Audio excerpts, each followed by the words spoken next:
It is not difficult to reconcile an unprecedented proposed $1 trillion defence budget with an axe-wielding army consolidating commands and cancelling programs like the new M10 Booker light tank.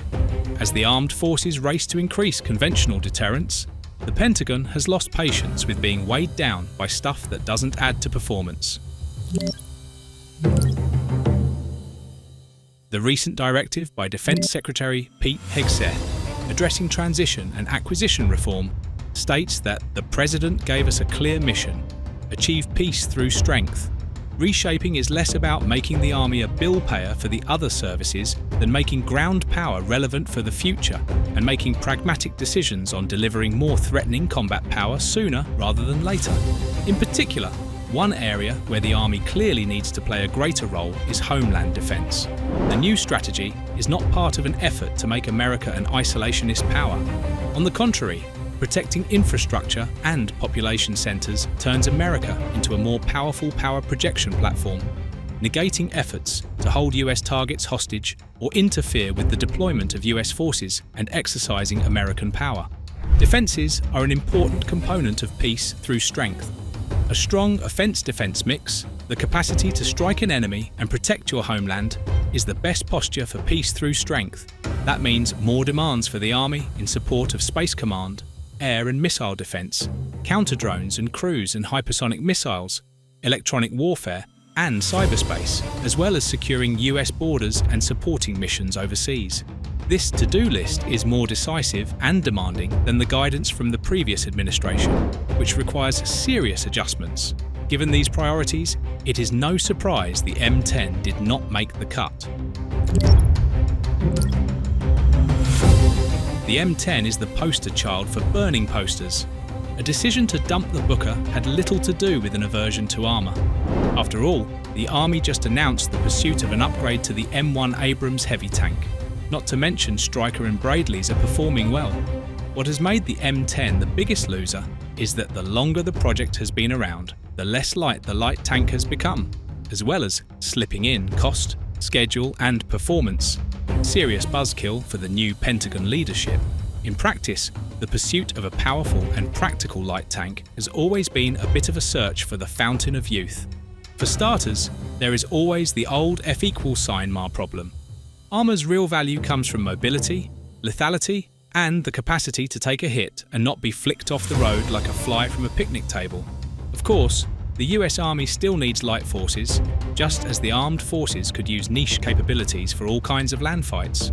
On the other hand, when the goal is maximising combat power as fast and effectively as possible, as in World War II, the more effective strategy is maximising the production of conventional combat forces and adapting them as best as practical to a range of missions. In addition, light forces should not mean one of everything except lighter. Light forces are often confused with the need for rapid deployment. Getting there fast is no advantage if the force is going to get creamed like Task Force Smith in the Korean War. Light forces are not deployed to fight armoured warfare. If there is a fight in some obscure place the US Army needs to get into fast because it needs tanks, we ought to think if that's a fight worth taking on. Further, instant boots on the ground are not the US Army's forte. It's great to have light forces rapidly inserted into a theatre. Still, the Army's real deterrence is the capacity to conduct sustained land combat, and it takes time to have that force into a theatre unless it's already there. Making and deploying mini-me tanks at great expense that would have to sit around waiting for an army to deploy so they would be relevant is like showing up for the Super Bowl in pre-season. None of this is to say there is no utility for a light tank. If one could be built at a reasonable cost that is mobile, lethal, survivable and sustainable. Just saying that ought not be high on the Army's to-do list. If a program isn't delivering well, it should not be on the list. As for the rest of the Army plan, let's be honest, the first impulse to show impact and progress is always to reshuffle the wiring diagram. So if transformation turns into shuffling the deck chairs on the Titanic, don't expect much more than wet feet. That, however, does not seem to be the objective here.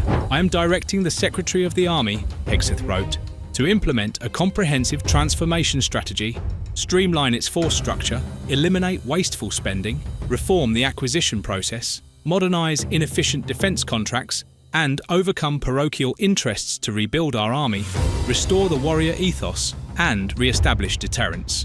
There are a couple of positive outcomes that army transformation could deliver. More boots on the ground. The proliferation of headquarters and staff makes little sense in an age when effective processing, evaluating, organising, planning and directing is less accomplished by adding clerks, desks, offices and typewriters in World War II.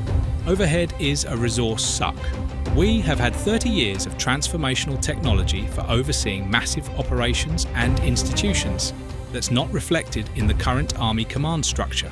If faces and spaces are ploughed back into operational capability that will increase effectiveness. A field army has a stronger warrior ethos than desk-bound fighter jockeys. None of this is to say geography doesn't matter. The armed forces should retain the current COCOM structure to oversee global military activities.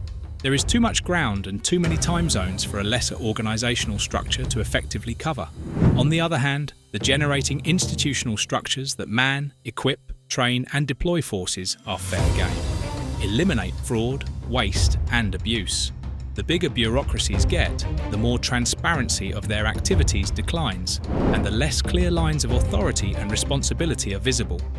It's worth clearing the brush. It is worth bringing Doge-like scrutiny to policies and programs. This ought to be a priority for any government activity as the steward of US tax dollars. Still, in the armed forces, this scrutiny can help find more resources to make soldiers better warfighters. The M10 is a case study in the wrong program for the wrong army at the wrong time. The cancellation is an exemplar of strategic clarity, not penny pinching. There ought to be every expectation that the army will continue to roll along.